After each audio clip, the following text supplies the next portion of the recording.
You are at work. It is 2:47 in the afternoon, which is statistically the low point of the human alertness cycle, and you have been sitting in the same chair for approximately 6 hours with a break of 20 minutes for lunch during which you sat in a different chair. Your lower back has opinions about this. Your hips have opinions. Something in your left shoulder has been developing an opinion since around 11:30 and is now prepared to deliver a full lecture. You shift your weight. You adjust your posture. You do the thing where you sit up very straight for about 45 seconds before your body decides that was an interesting experiment and returns you to whatever position you were in before. You are, in the 21st century, in one of the most technologically advanced periods in human history, surrounded by ergonomic research and adjustable lumbar support and memory foam and mesh backing, and you are profoundly uncomfortable. Now consider the fact that for the overwhelming majority of human existence, nobody sat in chairs at all. Not because chairs hadn't been invented yet in some regions, not because people were too busy surviving to notice they could make furniture, but because the chair, as a piece of furniture for everyday use by ordinary people, is a surprisingly recent development in human history, one that spread much more slowly and unevenly than most people assume, and whose dominance in daily life is so recent that the health consequences of full-time chair sitting are still actively being discovered and documented by researchers who are finding, with increasing consistency, that our bodies are responding to chairs the way they respond to anything they were never designed for. The history of chairs is not simply a story about furniture. It is a story about power, status, culture, the organization of societies, what bodies are actually built to do, and how one particular posture, sitting elevated above the ground on a supported horizontal surface with a vertical back, went from being a symbol of divine authority to being the default human body position for 16 waking hours a day. And it is considerably stranger than you expect. The baseline human resting position, the posture that human bodies revert to in the absence of furniture, is not the chair sitting position. This is the foundational biological fact that the entire history of chairs exists in contrast to, and it deserves careful establishment before moving forward. Research on populations that do not use chairs for daily rest and work shows that the default human floor resting postures include deep squatting, cross-legged sitting, kneeling, side-sitting with legs swept to one side, and various combinations of these positions with body weight supported across multiple contact points with the ground. These postures, which appear cross-culturally in populations without chair traditions, maintain the spine in positions that preserve its natural curvature, keep hip flexor muscles at functional lengths, and distribute body weight across a larger contact area than chair sitting. The biomechanics of chair sitting, by contrast, are not what human musculoskeletal anatomy was built for.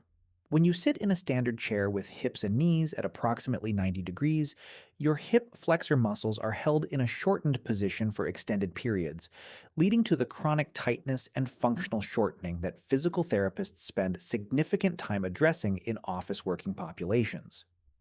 Your lumbar spine loses the natural inward curve that protects the intervertebral discs, shifting into a position that increases disc pressure and contributes to the lower back pain that is now one of the most common complaints in industrialized countries.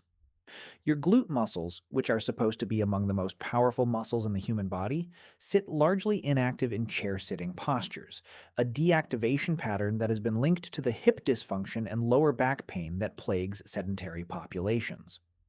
None of this means chairs are evil or that the history of their invention was a mistake. It means that chairs were not designed around human anatomy.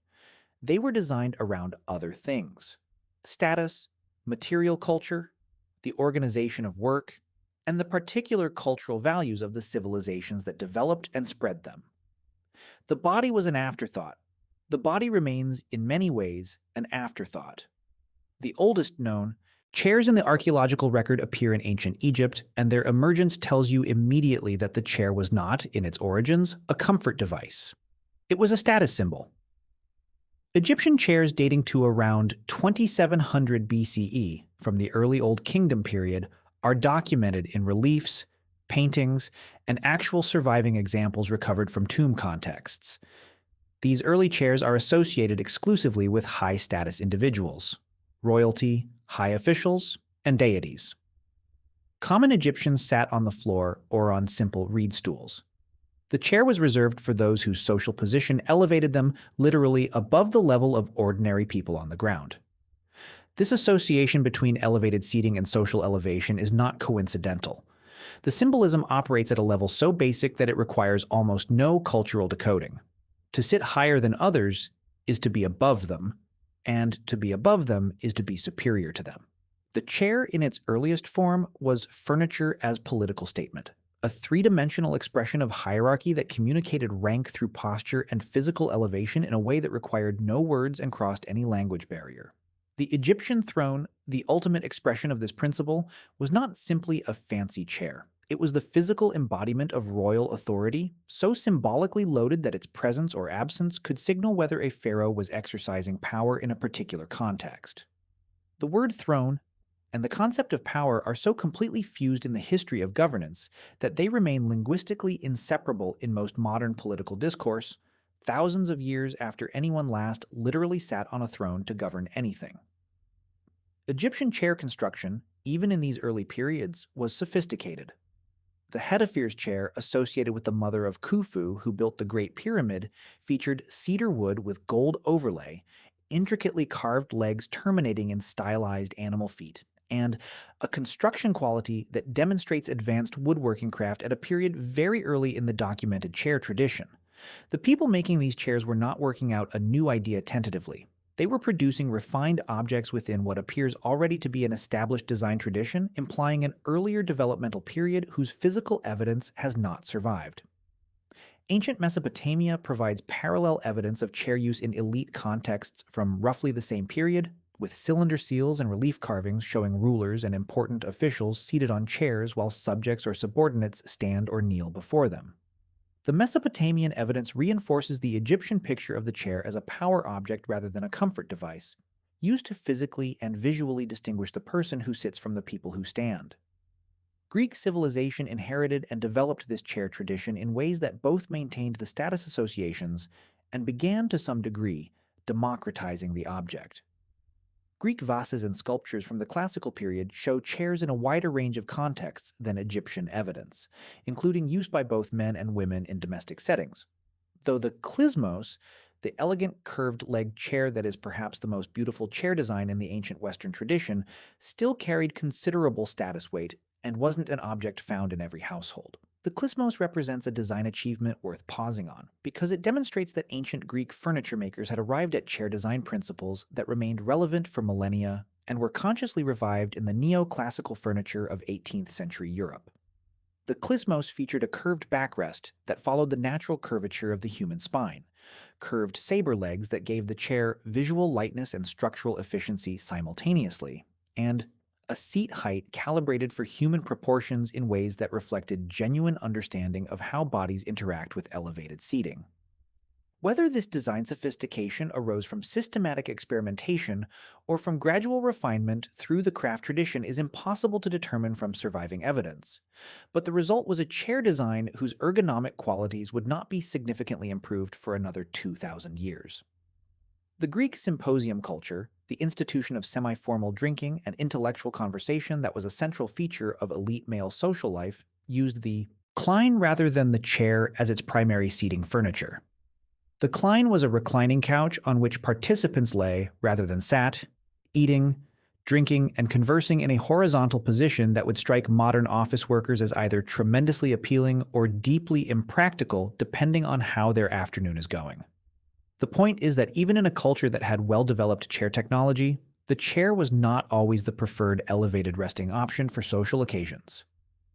The couch, the floor cushion, and various other resting configurations competed with the chair across different contexts. Rome transformed the cultural geography of chair use across the territories it controlled, both through the direct spread of Roman material culture and through the administrative and legal institutions that used seating arrangements as a primary mechanism for communicating authority and rank. The curule chair, a folding seat of ivory and metal that was the official seat of Roman magistrates, represents the Roman version of the throne as authority concept developed to its bureaucratic extreme. The right to sit in a curule chair was a formal legal privilege attached to specific magistracies. By the way, if you want to go even deeper into the secret lives of ancient humans, I just launched a full course called The Secret Lives of Ancient Humans. 10 modules, 3+ hours of content covering everything we never talk about on YouTube. What they feared, how they communicated, what hunted them, and much more. Plus an exclusive PDF guide included.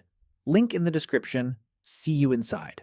Not a general right of any wealthy or important person. The chair was the office in a sense. To sit in it was to exercise the authority it represented.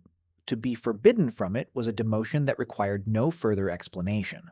Roman domestic life shows a more complex pattern than the purely elite chair use of earlier Egyptian and Mesopotamian contexts. Wealthier Roman households included chairs as standard furniture, and the production of chairs for domestic use in Roman cities was a developed craft industry. However, reclining remained the preferred posture for dining among those who could afford the appropriate furniture, with the triclinium, the dining room arranged with reclining couches around 3 sides of a central table, being the status-appropriate dining configuration for households of means. Sitting upright at a table to eat was, in Roman social terms, a marker of lower status or informal context. This Roman preference for reclining over sitting upright at table persisted in Mediterranean cultures for centuries and created interesting cultural contrasts when Roman influence extended into regions with different furniture traditions. The spread of Roman material culture did not uniformly spread chair use because the Romans themselves were ambivalent about chairs as the primary seating format. The medieval period in Europe presents a picture of chair use that most people find surprising when they encounter it, because the image of the medieval hall full of people seated at long tables is not particularly accurate for most of the medieval period and most of the population. For the majority of medieval Europeans, chairs were rare or non-existent in daily domestic life. Common people sat on stools, on benches, on chests that doubled as seating, on the ground, and on any available elevated surface that provided a resting position. Proper chairs with 4 legs and a back were luxury objects associated with the wealthy, and within wealthy households they were not distributed freely but were reserved for specific individuals of the highest rank at any given gathering. The word chair itself comes through Old French from the Latin cathedra, which means seat of authority, and the English word cathedral derives from the same root through the cathedra of the bishop, the bishop's ceremonial seat within the church that marked the church as the seat of episcopal authority for a diocese. The linguistic history of the chair as an object of authority is embedded directly in the vocabulary of religious institutional organization. Medieval hall seating arrangements formalized the status significance of different seating types in ways that were immediately legible to anyone entering the space. The lord of the hall sat in a chair with a back, at the center of the high table on its raised dais at one end of the hall. His guests of high status might also have chairs or at least armchairs depending on their rank. Ordinary guests sat on benches. Servants stood or sat on the floor. The seating map of a medieval hall was a 3-dimensional diagram of the social hierarchy of everyone present, readable at a glance by anyone socialized into the culture's conventions. The throne chair of a medieval monarch was among the most heavily symbolic objects in the entire material culture of governance. Its presence in a space designated the space as a location of royal authority. Its height, ornamentation, and positioning on a raised platform combined to make the seated monarch physically elevated above every other person in the room, a spatial expression of sovereign authority that required no verbal or textual explanation. The chair's democratization, the process by which it shifted from an elite status object to a piece of furniture found in ordinary households, happened gradually and unevenly across European societies from the late medieval period through the early modern era. And it was driven by changes in craft production, material availability, and cultural patterns that were themselves connected to broader economic and social transformations. The development of joinery as a specialized craft, as distinct from simple carpentry, made chair production more efficient, and the resulting objects more structurally sound. Joined chairs, whose components were fitted together using mortise and tenon joinery rather than simple nailing or lashing, were more durable than earlier constructions, and could be produced by trained craftspeople in sufficient volumes to begin reaching middle-class households. The expansion of urban craft guilds and the growth of a monetized middle class in late medieval European cities created both the supply and the demand for furniture that had previously existed only at the top of the social hierarchy. By the 16th century in England and other northern European countries, chairs had become common enough in middle class households that their presence was no longer remarkable. Wealthier artisans, merchants, and professionals owned chairs and used them regularly. The Puritan movement's material culture, which emphasized functional simplicity over ornamental display, produced the Windsor chair and related designs that prioritized utility and durability over status signaling, creating furniture types that spread across both English and colonial American households. The Windsor chair, with its spindle back, turned legs, and solid seat shaped from a single piece of wood, represents a critical transition in chair history.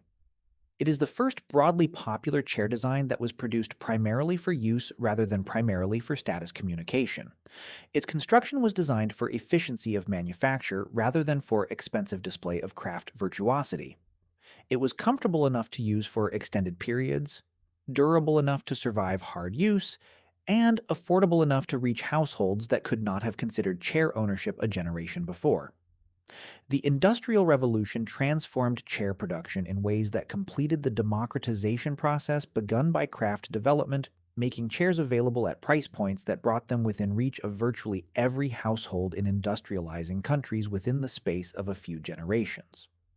The Thonet bentwood chair, developed by Michael Thonet in the 1840s and 1850s using a process of steam bending beechwood into the curved forms that gave the chair its distinctive appearance, represents perhaps the single most important chair design in the history of furniture manufacturing. The bentwood process allowed complex curved forms to be produced much more cheaply than carved solid wood curves, and the resulting chair was both elegant and inexpensive. The Thonet No. 14 chair, introduced in 1859, became the first mass-produced chair in history, with over 50 million examples produced in the first 50 years of its production continuing to the present day. It could be shipped disassembled in flat packs, assembled with minimal tools, and priced at a level that made it accessible to working-class households, as well as the restaurants and cafes that became its most famous users. The 20th century brought the office chair, and with it the transformation of chair sitting from something people did at various points in the day into the dominant human posture of working life. The swivel chair, which had existed in various forms since the 18th century, was developed into the adjustable office chair as the expansion of white-collar work in the 20th century created a massive market for seating solutions for people working at desks for extended periods.